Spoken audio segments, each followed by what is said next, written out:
What's going on, guys? Brother Russia here, back with another video on Dragon Ball Z Dokkan Battle. In today's video, we are kind of have a little bit of a sad day when it was supposed to be a really happy day, um, because we got a lot of news last night, and one of the biggest news is the fact that Chain Battle is not going to be around anymore. We'll kind of go into that a little bit later, but they did announce for the at least JP side as of right now that the next dual Dokkan Fest for them for New Year's is going to be the Super Saiyan 3 Goku and HIRUDEGARN. So that's kind of what we have to look forward to in the next celebration, at least on the JP version. We don't know what's going to happen with Global yet. We don't know if we're going to celebrate it with them or not. If not, more than likely what we'll probably end up getting on the Global side is going to be probably the Tech Super Trunks, and probably for part 2 we'll get like AGL Omega Shenron is probably my guess, and then that'll come with the Omega Shenron event. That's the only thing I can really see that they would do if they don't actually sync it up and have the celebration on the versions together.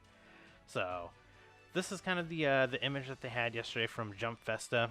As you can see, that they kind of did announce that they are going to be TURs, so they're not actually going to be any LRs or anything like that.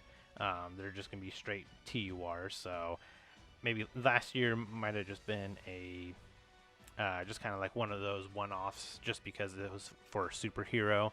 That's why they dropped like an LR Orange Piccolo and an LR Ultimate Gohan.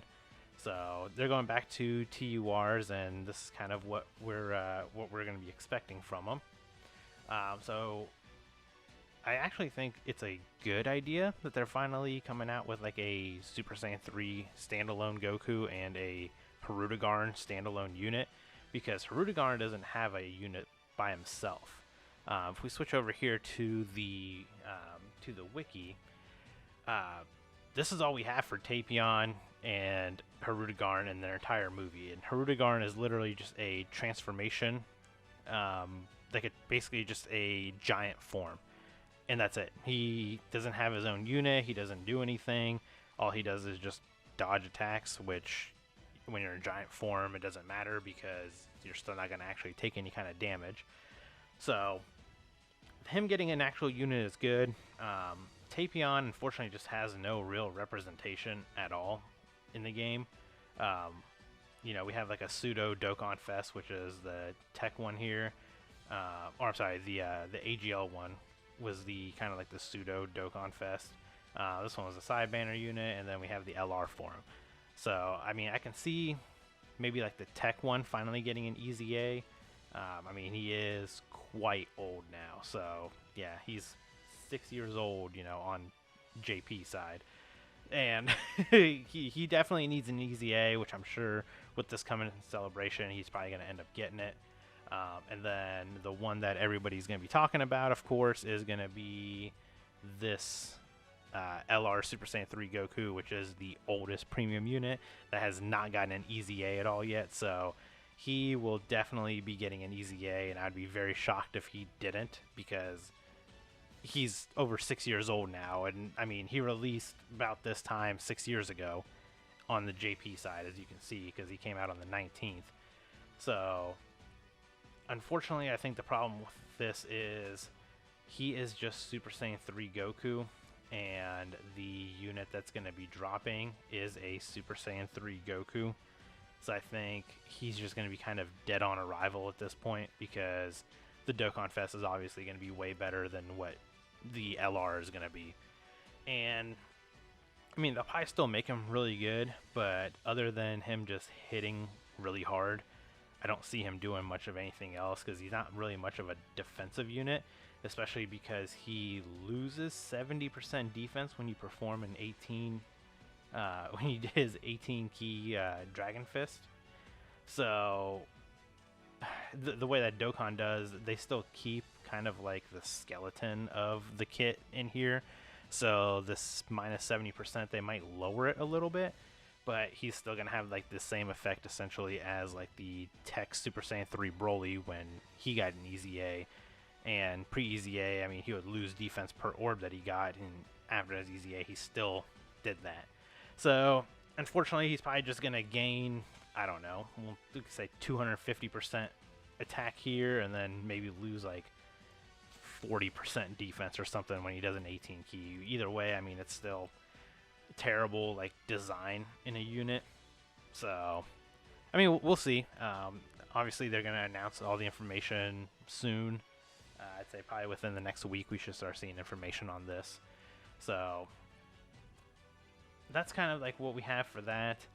We did get some more news that there is going to be a power level bonus that's going to be implemented. That will apparently grant you a bonus to the amount of Zeni Dokkan Awakening medals obtained based on your power level. It can also allow you to challenge certain events that have attempt limits more than normal. Then they plan to update the factors that are taken into consideration to calculate your total power level. So as of now, your link levels kind of give you the highest rating in your power level. So for every link level 10, you go up 1,000 points. Whereas, like, you know, every node that you do in like your hidden potential is, you know, a point, and then every single like Dokkan event that you clear and stuff like that, I think it's like 100 points or 10 points. I don't remember exactly what it is offhand, but hopefully they do something to where they can revamp it to where, you know, people that have actually rainbowed units and, you know, have had a account that's, you know, X amount of days logged in. Like, I'm over 3,000 days logged in now. So hopefully they do something to where it takes your account's like age into consideration and give you a little bit of a higher power level based on that. I don't know what else they could do. Maybe like depending on how many items you've used, how many, I don't know, titles you've gained and stuff like that. I mean, all that kind of stuff they can do. My biggest worry is when I first read this, that there's gonna be a power level bonus feature implemented that gives you a bonus to Zeni Dokkan Awakening medals, blah blah blah, based on your power level. My initial thought went to people are just gonna start botting their accounts or modding their accounts and trying to get a high power level so they can get these rewards essentially, and it's gonna kind of hurt the economy later on because it's just gonna be a bunch of people that have just botted essentially to get these rewards, while other players who haven't botted or aren't gonna bot are kind of stuck having to do the actual grind and not getting the rewards essentially. So the biggest news, though, that came from last night is this here. So they provided a roadmap that apparently gave no information other than content restructuring. One of them is the removal of chain battle after the 39th chain battle mode ends in January. So fortunately on global, we are 2 chain battles behind because we still have the Super Trunks chain battle, and we still have the chain battle for the Kid Gohan Piccolo celebration. So we are still 2 chain battles behind. Whereas the JP version is going to get 1 more chain battle here in January. Presumably the New Year's Dual Dokkan Fest is going to be the final chain battle. Apparently the decision was made based on feedback of many users. Along in a combination with internal developer discussion, they feel that discontinuing the mode and investing their time into other new events and content will be a better use of their time and resources. They plan to cover skill orbs and other rewards through other content. And the New Year's Dual Dokkan Fest will be Super Saiyan 3 Goku and HIRUDEGARN from Wrath of the Dragon as TURs. Detail and animation will be posted on Twitter in the near future. So we haven't got that as of this recording, but them getting rid of chain battle is honestly one of the biggest, like, I was so mind blown when I read that, and it literally just doesn't make sense to me. Like, the game mode was based off of you using your friends instead of like your own units. So as long as you had good friends that were able to help you, then you were easily able to like reap the rewards of getting 1%, or, you know, even if you didn't have the greatest of friends, there were other avenues that you could go about to kind of get that help, you know, whether it was joining another Discord server, finding like people on Twitter that can help, kind of like et cetera, et cetera. Like there are other avenues on what you could do to still get top 1%. And the problem is Dokkan dropped this mode. It was supposed to be based on using your friends' units, but at the same time, they didn't do anything in-game to explain how chain battle worked. They didn't do anything to give us like an in-game chat to where you could talk to people in-game. There was no way to interact with people in the game. So, of course, it made it a lot more difficult for people because they just didn't, one, understand how the mode played, and two, had no way of having, you know, the top 1% friends because Dokkan just didn't allow for it. You know, they never increased the friends list, like spots that we can have. I mean, we're 9 years in and we're still at 100 friends. And at this point, just having a friends list with the removal of chain battle is, once again, pointless because, I mean, what do you need the friends for other than their friend lead? I mean, the way that they've kind of changed up the friend lead and a friend lead system and everything, you can pretty much find a rainbow friend lead of whatever you're looking for with almost no issues now.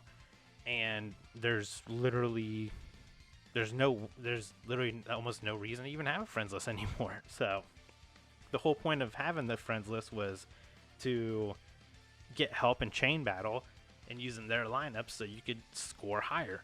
And unfortunately now with that being gone, there's literally just no reason for it. Like we're not gonna need friends for anything.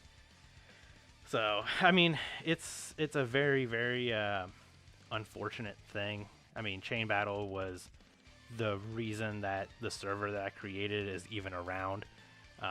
The amount of people that joined the server, you know, all the people that have helped in every single chain battle since. I mean, everybody's just a MVP in there. I mean, everybody took the time to help people. Didn't matter who it was. You could be fresh and new to the game and needed help with any kind of modes, and you know, chain battle being the biggest thing that people struggled with. That was the whole premise of the server being around, and that was to help the people that needed help with game modes such as chain battle. So unfortunately, that game mode's gonna be gone, and hopefully they replace it with something better.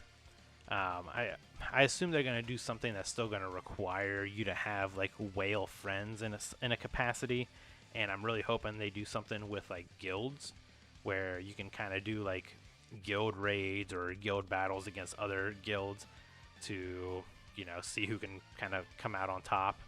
So that way there's a reason to even have a friends list, and maybe they can actually increase the friends list at that point. But I don't know. We'll see. This is probably the dumbest decision they ever made, and I'm really upset about it. And unfortunately, we have a couple chain battles left, and after that, we are never going to see this mode again. So hopefully you guys enjoyed the video. That's all I have for now, and we'll see how they handle all the news coming forward.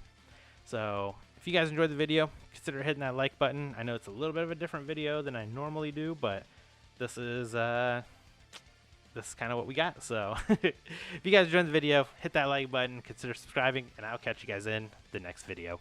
Bye, guys.